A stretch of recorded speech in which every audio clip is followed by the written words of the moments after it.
Hola, mi nombre es Gabriela López y hoy les voy a hablar de la fisiología del cerebelo. Bueno, el cerebelo significa un pequeño cerebro y antes de hablar de la fisiología tenemos que recordar un poco de su anatomía. Hay que saber que es un órgano impar y que está ubicado en la fosa craneal posterior y que se encuentra detrás del tronco encefálico y por debajo del lóbulo occipital, y que está separado de este último por la tienda del cerebelo. Histológicamente hablando, el cerebelo consta de 100.000 millones de neuronas que equivalen al 90% de todas las neuronas del sistema nervioso. Al cerebelo se le atribuyen diferentes tipos de funciones, como la precisión de movimientos, el equilibrio, la postura, la bipedestación y el lenguaje. Al cerebelo, filogenéticamente hablando, lo podemos dividir en tres grupos. Uno es el arquicerebelo, que también se le conoce como vestíbulo cerebeloso. Es la parte más antigua que va a estar formado por el nódulo y el flóculo. Tiene aferencias de los núcleos vestibulares y va a transmitir información sobre el movimiento y la posición de la cabeza. Este cerebelo va a madurar a los 3 meses de edad y se ve reflejado con el sostén cefálico.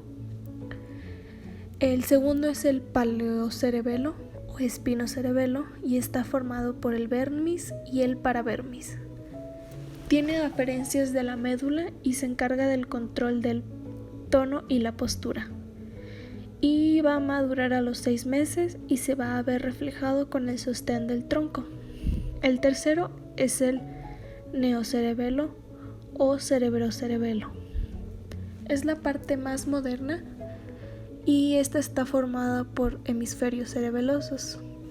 Tiene aferencias de la corteza y regula los movimientos voluntarios influyendo en la planeación motora, y va a madurar al año y se ve reflejado en la marcha.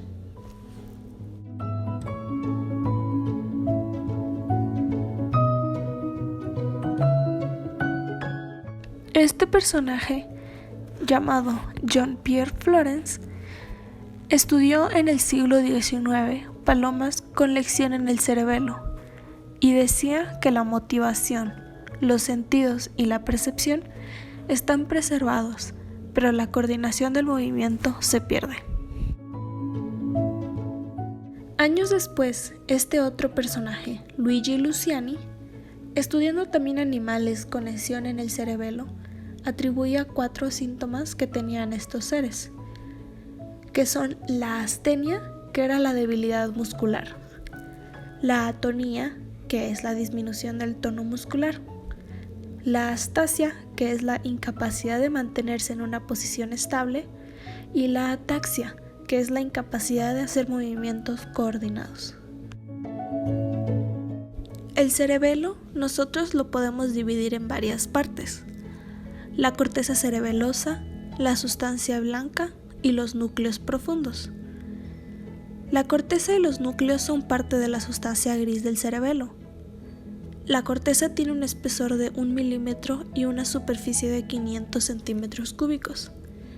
Y los núcleos que conocemos son el fastigio, el globoso, el emboliforme y el dentado.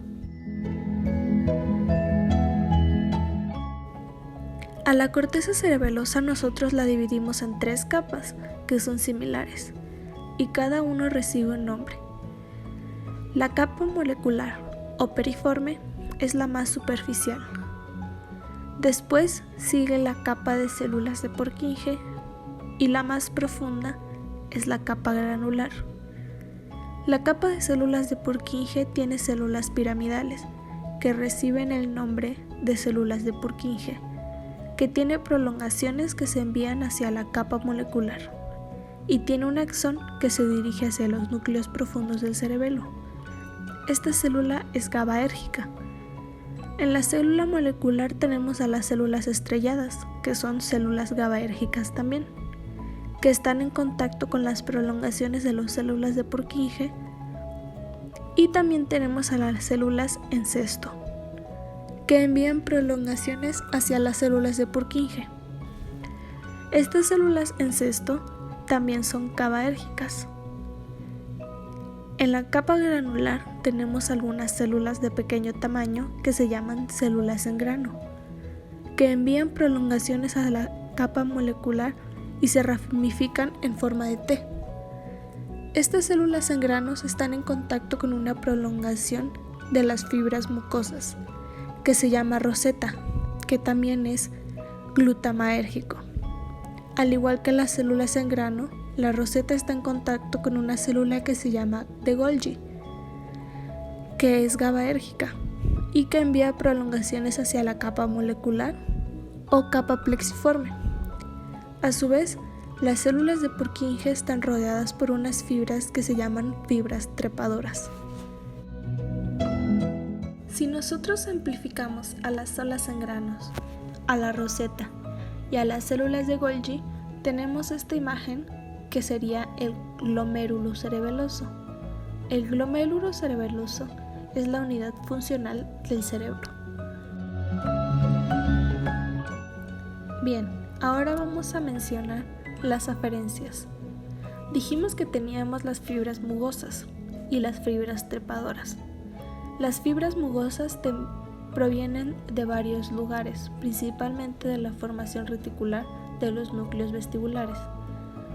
Los núcleos de la médula y de los núcleos continuos, estos van a ingresar al cerebelo por los pedúnculos cerebelosos medio y superior y se van a dirigir a la corteza, principalmente a la capa granular, y se dilatan y forman la roseta. Y la otra aferencia son las fibras trepadoras, que tienen axones que provienen del bulbo, principalmente del núcleo olivar inferior, y llegan al cerebelo por el pedúnculo cerebeloso inferior, y se van a la corteza y se enrollan sobre las células de Purkinje. También tenemos otros dos grupos de aferencias, unos que provienen del locus cerebellus, que son principalmente células noradrenérgicas, y otras que provienen del núcleo del RAFE y son células serotoninérgicas. Ahora vamos a mencionar a las eferencias. Las eferencias son las células de Purkinje. Los axones de las células de Purkinje hacen sinapsis con los núcleos profundos del cerebelo y los van a inhibir. Estos axones son la única eferencia del cerebro. Nosotros podemos estimular a estas células de Purkinje a través de dos vías, una directa y una vía indirecta. La vía directa es a través de las fibras trepadoras y la vía indirecta a través de las fibras mugosas, que estimulan a las células en granos, las que luego estimulan a las células de Purkinje. Y también tenemos una manera de inhibir a las células de Purkinje, que es a través de una vía directa y una vía indirecta. La vía directa son las células en cesto y estrelladas son las que van a inhibir a las células de Purkinje, y la vía indirecta son las células de Golgi, de tipo 2. Inhiben a las células en granos que se encontraban activando a las células de Purkinje. También vamos a mencionar a las interconexiones que se llevan a cabo en el cerebelo y que son a través de las células estrelladas, las células en grano, las células en cesto y las células de Golgi.